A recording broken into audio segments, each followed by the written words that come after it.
Ms. Hopson, if you could come to the podium. You could start by stating your name and address for the record, and you'll have up to 5 minutes. Okay. My name is Lauren Hopson. My address is 7500 Poppin Drive, Knoxville, Tennessee, 37938. Members of the board, Dr. McIntyre, thank you for the opportunity to speak to you this evening. I wanted to take some time to address some concerns about the current climate in our school system regarding the new teacher evaluation system. We are all used to, in education, being evaluated with numbers, but we all know a good statistician can make numbers say anything. Knowing this, I wanted to comment on a number that may not mean what you think.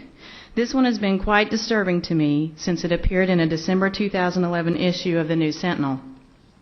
The superintendent authored an article about the new evaluation system, and for the most part, I thought it was a good, informative article with which I had little argument. However, I take issue with one sentence in which the superintendent stated, "Virtually every teacher I talk to acknowledges that the evaluation instrument is excellent and will make a significant impact in our classrooms." My problem is with the curiously vague number, virtually every teacher. Now, I can't tell you exactly what that number means, but I can tell you that none of the teachers at my school were asked. If they had been asked about the system, here are some issues they may have mentioned. The average elementary school teacher plans for 5 to 6 subjects every day in the 45-minute plan time we have 4 days a week.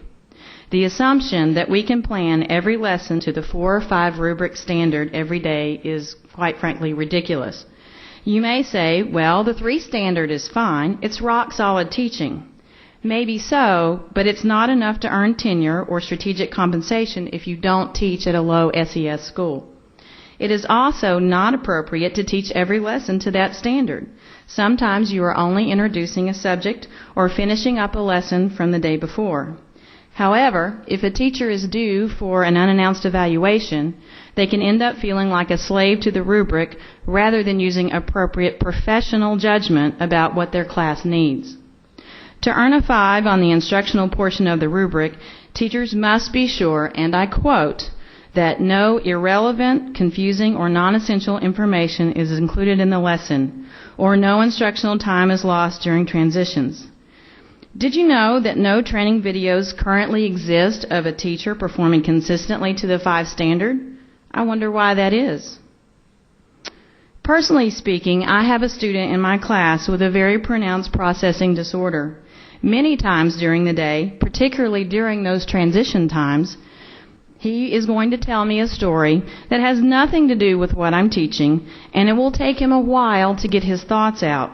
Now, I have a few tricks up my sleeve, but ultimately, during an evaluation, I may have to choose between a rubric score and communicating with this child in the way that he needs me to.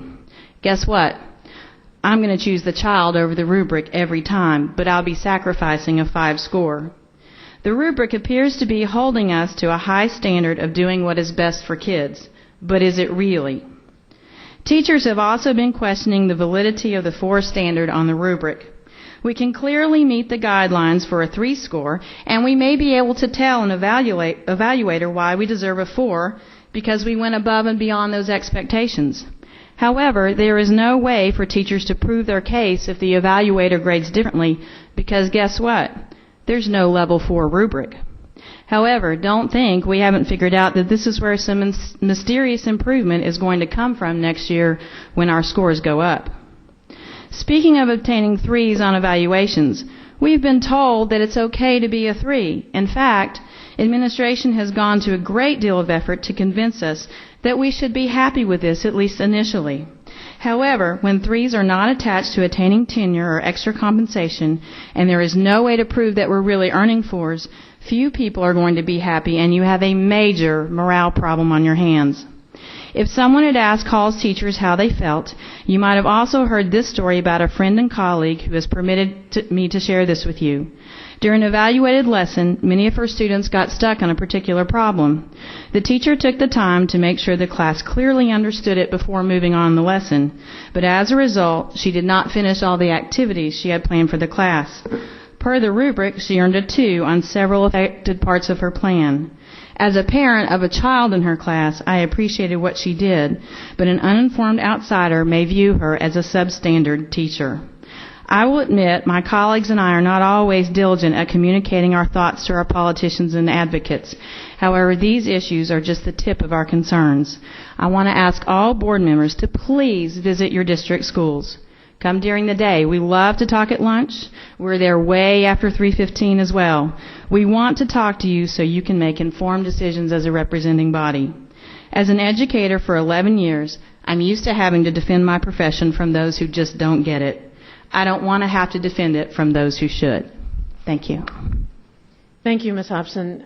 Mr. Deakins, that concludes public forum. Board members, before we adjourn, I want to publicly